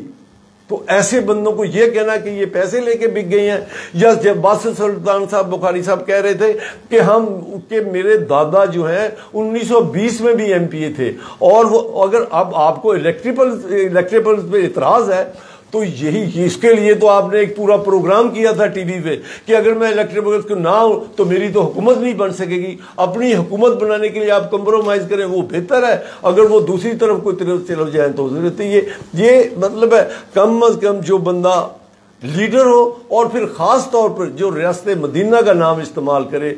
और रियासत मदीना में तो ये होता था कि हज़रत उमर रज़ी अल्लाह तआला से पूछ लिया उन्होंने कि ये तुम्हारे पास तो वहां से जो एक कमीज, ये दूसरा कमीज आपके पास कहां से आया, और उनको जवाब देना पड़ा। तो यहां अब ये उस्मान बुज़दार साहब जो है, कौन सा एंकर है जो नहीं लिख रहा कि अपने डीपी और डीसीओ की पोस्टिंग पे जो है ना वो 4-4 करोड़ रुपए लिए जा रहे हैं? कौन सा एंकर है नहीं लिखा? लेकिन अगर नहीं पता तो इमरान खान साहब को नहीं पता। ये हैरानगी वाली बात है कि अगर नहीं पता, या फिर जिन इत्तेहादियों के बारे में आज वो गलत कमेंट्स दे रहे हैं, क्या उनकी बैकग्राउंड पहले नहीं पता था? अगर नहीं पता था तो फिर ये अपने इक़्तिदार के लिए कंप्रोमाइज करके अगर उस वक्त जायज था तो अब क्या है? इसलिए मैं उनको ये कहता हूं कि जब जबान इस्तेमाल करें, अब भी इन लोगों के लिए अच्छी, आप यकीन जाने अब आप देख लें कि नवाज शरीफ के साथ जनरल परवेज मुशर्रफ ने क्या किया था, लेकिन वो शख्स आज भी जनाब जनरल परवेज मुशर्रफ कहता है, वो उसने कभी मुशर्रफ नहीं कहा। अच्छा, आवाम को ये, आज जो आम लोग हैं, आम आवाम, उनको ये बताएं कि क्या वो वजह है, क्या वो रीजन है जिस वजह से पीटीआई की हुकूमत नहीं है? हाँ, मैं कर दूं ये बिल्कुल, मैं आप यकीन जाने मैं खुद ही शक में नहीं था कि टेन्योर हुकूमत जो भी बने उसको पूरा करना चाहिए। मैं अब भी इस बात के हक में था, मेरी अपनी राय थी कि टेन्योर पूरा करना चाहिए। लेकिन अब सवाल ये पैदा होता है, यकीन यानी ये सब कुछ पब्लिक डिमांड पे हुआ है। पब्लिक, अब मैं कल शेख रशीद साहब को खुद टीवी पे सुन रहा था कि महंगाई और बेरोजगारी ने हमें डस लिया। ये शेख रशीद वजीर दाखिला जो वो खुद कह रहा है। तो मलक साहब, अब लोग अपने एमएनए जो नून लीग के एमएनए एमपीए उनकी लीडरशिप थी, उनसे ये सवाल कर रही थी। आप ये देखिए तो एक बात पे गौर करें कि आटा 70 साल में 35 रुपए पे आया, और आज जो है वो 80 रुपए किलो है। 3 साल में, 3.5 साल में 80 रुपए पे आ गया। बस शायद इससे भी कुछ ज्यादा हो, क्योंकि आज मैं पढ़ रहा था कि अब जो गंदम की इमदादी कीमत आ रही है वो 2200 रुपए है। तो फ्लोर मिल्स वाले कह रहे थे कि आटे का रो अगर ये 2200 रुपए किया तो मजीद रेट बढ़ जाएंगे। इसी तरह घी जो है, मुझे अच्छी तरह याद है कि 170 या 80 रुपए था नवाज शरीफ के आखिरी दौर में, ये डालडा और सूफी जो अच्छे अच्छे वाले घी जो है, और आज वो 500 रुपए का है। एक कराची घी होता था उस वक्त, उसकी ज्यादा 80 या 90 रुपए कीमत थी, आज वो भी 400 रुपए हो गया है। जो सेकंड नंबर है जायका, और ये भी 450 रुपए हो गए हैं। यार वो कहते हैं कि जी मैं कोई प्याज टमाटर का भाव ठीक करने नहीं आया था, और या खुदा की कसम वो तुम्हारी लोगों के मसाइल हल करना तुम लेके आए थे। ये अगर वाज करने होते कि हक और कोई ये हक और बातिल की लड़ाई नहीं है, ये सिर्फ और सिर्फ इक़्तिदार की एक जंग है कि तुम हर जगह होती कि तुम कहते हो कि जी मैं भाई अगर तुमने परफॉर्म किया होता तो फिर ये आप जब ये कहते थे कि अगर पेट्रोल की कीमत बढ़ती है, अगर गैस की कीमत बढ़ती है, समझो वज़ीर आज़म करप्ट है, अगर फ्रांचीज की कीमत बढ़ती है करप्ट है, तो फिर आज ये कौम को बताओ ना कि अगर तुम करप्ट नहीं हो तो फिर इन चीज़ों की कीमतें क्यों बढ़ गई हैं। ठीक हो गया जी। इस वजह से ये लोगों की डिमांड पे जो है ना, वरना नवाज शरीफ इस हक में नहीं था, उसका यही ख्याल था कि टेन्योर पूरा होना चाहिए, लेकिन ये लोगों की डिमांड पे हुआ है कि लोग कहते हैं कि हम तो अगर हम मर जाएंगे तो फिर तुम बात करोगे। महंगाई की वजह से लोग चिल्ला उठे। अच्छा भट्टी साहब जो है वो आप जो है वहाँ पे मार्च लेके जा रहे हैं, कल से मेरे ख्याल में लाहौर से आपका मार्च जो है वो शुरू हो रहा है, उसमें सिर्फ नून लीग है कि पूरी पीडीएम वो साथ है? सर पीडीएम इस्लामाबाद में इकट्ठी होगी, यहाँ लाहौर से मार्च नून लीग का ही होगा, और पीडीएम जो है वो सारी जमातें जो है वो इंशाल्लाह इस्लामाबाद इकट्ठी होंगी। अच्छा, इस वहाँ पे जलसा करने का मकसद क्या है? जलसा करने का मकसद देखें जी, मैं बात थोड़ा सी पीछे लेके जाऊंगा, फिर आपकी सवाल पे आऊँगा कि जब धरना हुआ था ना इमरान न्याजी का, तो उस टाइम नवाज शरीफ की हुकूमत थी। तो देखें जब बंदा अंडर एस्टिमेट होता है ना, तो वो मुख्तलिफ हरबे इस्तेमाल करता है अपने जो है ना वो उसको छुपाने के लिए। तो धरने के दौरान नवाज शरीफ ने कभी भी टीवी पे आकर ये बात नहीं की थी कि मैं भी लोग इकट्ठे करके ले आता हूँ और मैं इसका मुकाबला करता हूँ, मैं ऐसे कर लेता हूँ। देखें उस टाइम नवाज शरीफ के बारे में न्याजी साहब कंटेनर पर खड़े होकर गालियाँ देते थे, तो ये प्राइम मिनिस्टर ऑफ पाकिस्तान थे, तो ये इन्होंने कभी भी कहीं जलसे में जाकर, बल्कि उस टाइम उन्होंने जलसे नहीं किए थे, उन्होंने आईनी तरीके से उसका जवाब दिया, मुकाबला किया, उसको मुतमिन करने की कोशिश की, मुख्तलिफ जो लोग हैं उसके पास वक्त भेजे, यानी जो एक प्लेटफॉर्म है प्रॉपर आईनी तरीके से वो कानूनी तरीके से वो अडॉप्ट किया। उसमें आप अंदाज़ा लगा लें कि नून लीग के दौरे हुकूमत में इसके धरनों और जुलूसों और जो है जलसों में क्या होता रहा है, उसके बावजूद भी नवाज शरीफ ने कितने सब्र और तहम्मुल का, ये होता है रियासत मदीना का पैरोकार बंदा। अब ये नहीं है कि मुझे नहीं समझ आती कि इसके जो पैरोकार हैं वो किस बात पे इसको डिफेंस उसका दफा कर रहे हैं, किस बात पे कि ये जो बंदा है वो कंटेनर पे खड़े होकर जो इसने वादे किए थे, क्या उन वादों पे पूरा उतरा? क्या इसने जो इस्लामी रियासत की एक बुनियाद रखने की कोशिश की, क्या उस पर वो ये पूरा उतर रहा है? जब ये महंगाई कंट्रोल नहीं हुई तो इसने दोबारा से जो एक इस्लामी नारा लगा दिया कि मैं अमर बिल मारूफ नहीं अल मुनकर का जो है वो करना चाहता हूं, तो और अमेरिका और रूस का जो एक नया एक शोशा छोड़ दिया। ये जो ठग होते हैं ना, ये उनके काम है, ये तो प्राइम मिनिस्टर ऑफ पाकिस्तान है। अब बात करता हूं जो आपके सवाल की। देखिए जी, मैं ये समझता हूँ, मैंने आपके जब तरीक़े में इत्माद का शुरू हुआ था ना, मैं आपके प्रोग्राम में ही मैंने कहा था कि मैं बतौर वर्कर मैं ये समझता हूँ कि पाकिस्तान मुस्लिम लीग नून को अदम इत्माद की तरफ नहीं आना चाहिए। उस टाइम की बात है। मैं आज भी ये समझता हूँ कि इसका टर्न्योर पूरा करना चाहिए, इसको लितर पढ़ने चाहिए, इस अवाम को ये पता चलना चाहिए, इसके पैरोकारों को ये पता चलना चाहिए कि ये तो नालायक आदमी है, इसको तो समझ ही नहीं है। इसके पास तो जो टीम थी जो कहता था कि मेरे पास एक ऐसा ब्रेन है कि मैं जब वो हुकूमत में आऊंगा तो मैं ऐसा वैसा ये वो कर दूंगा और 200 अरब पाकिस्तान लेके आऊंगा या करप्ट लोगों से पैसा निकालूंगा। ना इसने वो पैसा निकलवाया, ना वो 200 अरब आए, कुछ भी नहीं हुआ। तो किसी वादे पे पूरा नहीं हुआ, तो उसको पैरोकार जो सोशल मीडिया पे वो पता नहीं किस तरह की बेहुदा जुबान यूज करते हैं, वो क्यों कर रहे हैं, इसके लिए क्यों वो इतना अपने आप को डिग्रेड कर रहे हैं, बदअखलाकी की तरफ जा रहे हैं। तो देखें भाई, अदम इत्माद की पाकिस्तान मुस्लिम लीग नून को जरूरत नहीं थी। पाकिस्तान मुस्लिम लीग नून नवाज शरीफ सिर्फ और सिर्फ आज अदम इत्माद इसलिए कर रहा है कि पाकिस्तानी अवाम को जरूरत है। उनको जो रिलीफ नहीं मिल रहा वो रिलीफ दिलाने की कोशिश कर रहे हैं कि अगर इस 1 साल 1.5 साल इंतजार किया तो ये बेचारे और चक्की जो महंगाई की चक्की में फिस जाएंगे। सच्ची बात है कि पाकिस्तान मुस्लिम लीग नून का नुकसान है अगर अदम इत्माद आज भी होती है, तो मैं बतौर वर्कर ये कहता हूँ। लेकिन अब वो इत्माद अदम इत्माद कामयाब हो चुकी है। पाकिस्तान जो पीडीएम के पास पूरे अपने जो नंबर ऑफ गेम है वो पूरी है। बिल्कुल जो मैलाफाइड है हुकूमत की तरफ से। हुकूमत अगर आज वो इस पर बहस हो जाती तो 2-3 दिन में ये हुकूमत खत्म हो जानी थी। उनके बंदे पूरे थे, कुछ लॉबी में बैठे हुए थे, उनको उन्होंने बैठाया हुआ था, एक प्रॉपर जो उनका उन्होंने एक गेम प्लान किया हुआ, वो करके आए हुए थे, पूरा होमवर्क किया हुआ था पीडीएम ने। और आज अगर हो जाता तो आज भी ये हो जाना था उसमें। अब देखें ये जलसे और जुलूस देखें, इसमें एक चीज है जो मैंने पिछली नून लीग की हुकूमत में इसने धरना दिया और प्राइम मिनिस्टर की तरफ से कोई रिएक्शन नहीं आया इस गैर आईनी। अब ये जो प्राइम मिनिस्टर है इसकी तरफ से गैर आईनी जो इसने स्टार्ट किए हुए हैं हरबे, वो उसमें मैं गनाऊं तो वो हजारों में आ जाते हैं। इसमें वो वही बात कि एक बंदे की जब करप्शन के बारे में बात की जाए या उसकी नाइली नालायकी के बारे में बात की जाए तो वो फौरन आग बगोला हो जाएगा, वो आपको गालियां गलोच और आपके गिरबान तक आ जाएगा। वो सेम चीज न्याजी साहब की है। इसने जब इससे बात की गई कि तरीके अदम एतमाद पेश की गई है और उसमें जो है उसके जो मुनहरफ अरकान है वो वापस अपोजिशन की तरफ आ गए हैं, तो इसने ये समझा कि इनको अब ब्लैकमेल मैं कैसे कर सकता हूं, तो वो करूंगा कि मेरे साथ लोग हैं और मैं लोगों को पार्लियामेंट हाउस के सामने ले आऊंगा, तो इन लोगों को उन बीच में से गुजर के ये डरा रहा है, ब्लैकमेल कर रहा है। देखिए ना, ये सारी उसकी ब्लैकमेलिंग है ना कि मैं लोगों को इकट्ठा करके वहां पे ले आऊंगा। तुम यार, तुम्हें तो चाहिए था कि तुम कहते कि यार मैं वाकई नालायक हो गया हूं या मुझे टाइम दो 2 महीने का 3 महीने का, मैं आपको सारा कुछ ये क्लियर करके देता हूं। नहीं, वो उसकी दुम पर पैर आया तो उसने कहा कि मैं 10 लाख लोगों को इकट्ठा करूंगा और उसके बीच में से सारे जो है पार्लियामेंटेरियन जो है गुजर के जाएंगे तो फिर पता चलेगा इनको। ये इसकी ब्लैकमेलिंग। बाकी इसकी गाली गलोच की ब्लैकमेलिंग है।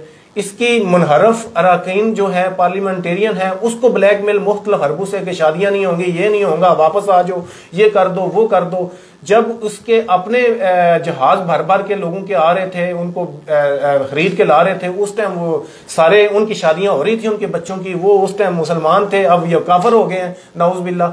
यानी कि ये सारी वो चीजें हैं जो समझ लें कि इसको अपनी नाइली को छुपाने के लिए अपनी जो है वो इधर शो करा रहा है कि वो लोगों का इस्तेमाल कर रहा है और मजहब कार्ड जो है वो इस्तेमाल करके वो ये समझता है कि मैं अपने आप को वो डिफेंड कर लूंगा। और दूसरी बात ये है कि ये जो है ना, ये जो सारा इसका चक्कर है ना, वो इसलिए है कि अदम एतमाद अगर कामयाब होती है तो मैं जो है वो लोगों को ये शो करा दूं कि मेरे साथ इतनी अवाम है और मैं हुकूमत सही चला रहा था। हालांकि जो पीटीआई के सारे वर्करों को, सारे लोगों को पता है, पूरे पाकिस्तान को पता है कि ये बिल्कुल नाअहल हो चुका है, इसके पास कोई टीम नहीं थी, इस महंगाई पे कंट्रोल नहीं कर सका है, ये फेल हो चुकी है इसकी हुकूमत। अब ये वो साबित करना चाहता है इस अपने 27 मार्च में कि मेरे साथ अवाम है। इसके बावजूद ये क्या समझ रहे हो कि जिस तरह तुर्की में हुआ था वहां के सदर के साथ हो सकता है कोई ऐसा सीन जो है वो ये भूल जाए, वो ये पाकिस्तान है, ये पाकिस्तान है। यहाँ यानी अवाम जो है ना वो इतना वो खून पसीना नहीं कर। 27 मार्च को आपका जो है वो जलसा वो होके खत्म हो जाएगा कि धरना नहीं? हमारा जो 27 मार्च को हम यहाँ से यानी कि इस्तकबाल करेंगे गुजरात और सराय आलमगीर से, हमारी जो जिला है। 27 मार्च को ये जो है ना 28 मार्च को हमारा वो उधर पहुंचेगा, ठीक है, वहाँ पे इस्लामाबाद। तो उसके बाद धरना नहीं होगा, एक पुरअमन तरीके से जलसा होगा और जलसे के बाद जो है ना वो रिकॉर्ड अपना एहतजाज रिकॉर्ड कराया जाएगा। उसी दिन उनका भी पीटीआई का भी जलसा है।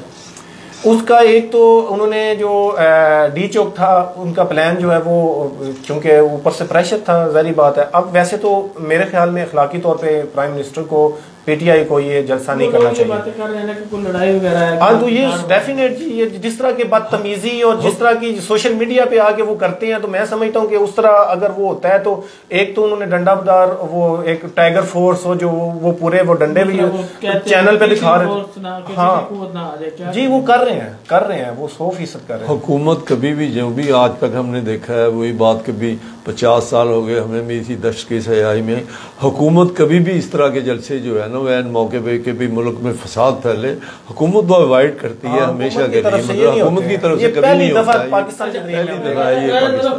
तुरंत का पत्ता वो कह रहे हैं मेरे पास है, वो क्या है, और क्यों जो है मेरे ख्याल में आप या समझते हैं कि मजीद 28 को भी और आगे चल के स्पीकर असम्बली जो है वो मजीद डिले करने की जो है वो कोशिश करेंगे किसी न किसी तरीके से कि इसको लंबा किया जाए। बिल्कुल ऐसे ट्रम्प का या तो वो तुर्क का पत्ता जो है और या फिर वो तीसरी कुव्वत जो है उसके बारे में क्या ऐसा करते हैं कि मैं थोड़ा सा न्यूट्रली जानवर बात करता हूँ आपसे कि उस पार्टी से हटकर तो जो पाकिस्तान के हालात है वो सबसे पहले यानी जानवर बन के करना और इमरान खान जानवर है ना, तो जब न्यूट्रल होते हैं तो इनको भी अच्छा नहीं लगेगा, कई दफा अपने दोस्तों को भी नहीं लगता, लेकिन हमारा काम ऐसा है, क्यों ऐसा है, हमें जो बात है वो बिल्कुल ठीक करनी चाहिए और परवाह भी नहीं करनी। आई डोंट केयर कोई क्या कहता है, नहीं है, बिल्कुल गलत हकायत के मबनी पे बात होनी भी चाहिए। सबसे पहले लोटा तो लोटा है, जो पार्टी छोड़ता है वो लोटा है। हार्ड स्टेटिंग गलत है, सब पार्टियों को नुकसान हुआ और आप देखेंगे नून लीग ने इतनी गलतियां की, इसी वजह से चार्टर ऑफ डेमोक्रेसी हुई ना बेनजीर भुट्टो के साथ इंग्लैंड में, और कौन से लोगों ने माफी मांगी, ये सारी हरकतें करते रहे और इमरान खान को ये और हम सब यही बता रहे थे कि वो गलतियों से जो मुल्क का 90 की दहाई में और पहले नुकसान हुआ, आप सबक सीखें। ऐसे राजा साहब गलती पे अगर बात आई ना तो फिर बात लंबी हो जानी है। आप मेरे ख्याल में पीडीएम का जो इत्तेफाक इत्तेहाद है उसको क्या रहने दें। मैंने उनको पहले क्या कहा है कि मैं as a actor as a साफी और मेरा मुहाक ठीक है ना जी जी, उस पार्टी मैंने इसीलिए जान छुड़ा ली थी कि वो तो जारी बात है, लेकिन ये बात बहुत जरूरी है। देखिए मुल्क के लिए, कौम के लिए, अवाम के लिए हमारा फर्ज है। मैं पॉइंट स्कोरिंग इतनी जरूरी नहीं है कि इस पार्टी पाकिस्तानी जमात है, नून लीग पाकिस्तानी जमात है, काफली को या पीटीओ पाकिस्तानी जमात है और मुल्क से बड़ी नहीं है, लेकिन मुल्क को जमातें बनाती हैं। बदकिस्मती से जमातों में जमहूरियत तो है नहीं, आज भी नहीं है, सीधी सी बात है। अब ये मैं जिस तरह भट्टी साहब बात कर रहे हैं, इनको क्या पता 2 दिन पहले क्या था, 2 दिन बाद बात आगे बढ़ गई इजलास की। चले मैं पहले नून लीग से इनकी वजह से शुरू कर लेता हूँ। सबसे बड़ी प्रॉब्लम एक नून लीग की है, नून लीग का वोटर वोट देता है, इसमें कोई शक, नून लीग का वोटर मार नहीं खाता, ये 4 दिन नहीं निकाल सकेंगे। हालांकि पीपल्स पार्टी या मौलाना तो अच्छे खासे आदमी लेंगे, सबसे स्ट्रांग है। अगर नून लीग के लोग अक्सरियत निकले, घरों से निकले, वहां पर चले जाए, जितनी उनकी सीटें हैं, जितने वोटर हैं, तो इमरान खान तो झूठ में 10 लाख 1 लाख भी किसी का नहीं होता। सबसे ज्यादा लोग इस्लामाबाद ये इकट्ठे कर सकते हो, जो पहले भी करते हैं, ये मसले खराब ना होता अब भी। लेकिन मुसीबत ये है कि अक्सरियत ताजर लोग हैं, दूसरे लोग हैं, अपने मतलब से मतलब रखते हैं, काम करते हैं, होना चाहिए, वो भी जरूरी है लोगों का अपना।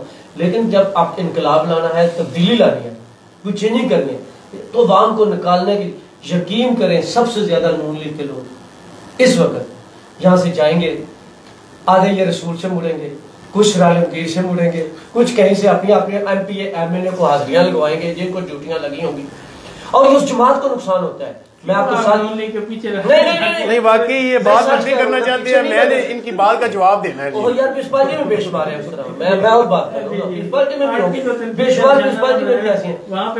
मैं आपको साथ उसकी बात आप हुकूमती बात करें ना, ज्यादा बेहतर रहेगा। जब 12 दिसंबर का जलसा था नून लीग का, पीपल्स पार्टी का सबका इकट्ठा, हम यहाँ से निकले, मैंने चेक किया कुछ 200-250 गाड़ियां थी मुस्लिम लीग की। जब सतसिरा से आगे गए तो 10-12 थे। जब हम मरीज के मिले तो मिर्जा वहीदुद्दीन साहब, शायद साहब या कुछ, और मैं मुझे नहीं देखा था आपने, साथ थे ना, इसलिए मैं भी हाँ मतलब हम कुछ लोग थे। ये किसको, और ये मंडी की बात वैसे करो, तारिक फजल और दूसरे सब ये 2:30-3 बजे निकले, क्यों निकले? पूरे पंजाब से इन्होंने ऐसे किया।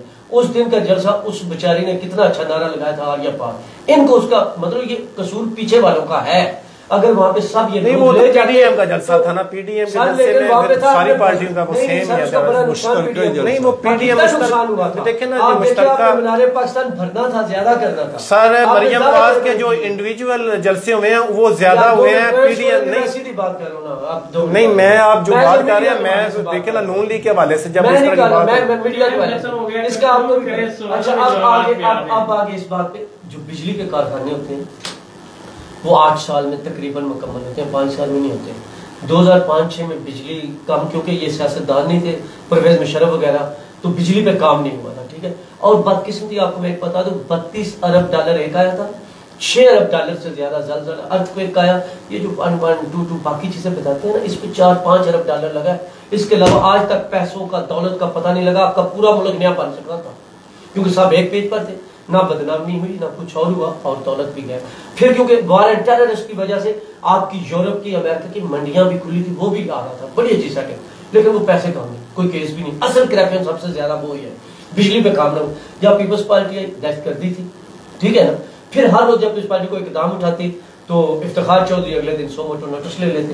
और आपको याद होगा कि राजा परवेज अशरफ पर कितने केस हुए रेंटल पावर की। पिछले दौर नून लीग के में भी बरी हुए, आज से 2 हफ्ता पहले भी 1-2 केसों में बरी हो गए, सिर्फ सियासत को रोकने के लिए। लेकिन मैं बात कर रहा हूँ उस वक्त 11,000 मेगावाट शायद बिजली पैदा हो रही थी, 15,000 खपत थी। लेकिन जो पीपल पार्टी ने 32 प्रोजेक्ट शुरू, कुछ भाग्य कुछ काम होता रहा, वो नून लीग के दौर में कंप्लीट हो गए। फिर नून लीग ने जो बेशुमार काम किया वो कुछ उस दौर के एंड में कंप्लीट हुए, कुछ बाद में हो रहे हैं। लेकिन नून लीग ने ज्यादा किया, वो फ्रांस के क्या ऑयल कहते हैं, उसकी मद में जो पैसा ज्यादा लगाया, मतलब बेसिक जो सस्ती बिजली है अभी भी उस तरह पैदा नहीं हो रही, लेकिन ये दूसरी तरफ चली। लेकिन इस वक्त इतना बिजली की प्रॉब्लम नहीं है। वो फिर वार एंड टेररिस्ट की बात आप यकीन करें, जब ज़रबे अज़ब शुरू हुई थी, मीटिंग हुई थी, तो मियां साहब नहीं मान रहे थे, वो फौज की वजह से माने थे। आपको पता है मैं तो सीधी जमहूरियत की बात करता हूँ, लेकिन अच्छा हुआ क्योंकि उनका दौर था। ये तो आपके कहने की बातों को जरूरत है ना, हम आपसे इत्तेफाक करें फौज के क्यों, फौज के कहने से अगर फौज की क्या मजाल है दोस्तों, आपकी पार्टी में क्या बात हुई, ये क्या बात हुई, गलत बात ना करें, गलत बात ना करें, ये क्या बात है कि वो फौज के कहने से आप गलत बात कर रहे हैं, गलत बात नहीं कर रहे, मैंने आपको इंस्ट्रक्ट किया है। नहीं गलत बात नहीं, राजा साहब आपने गलत बात नहीं तब तक के लिए तमाम मेहमान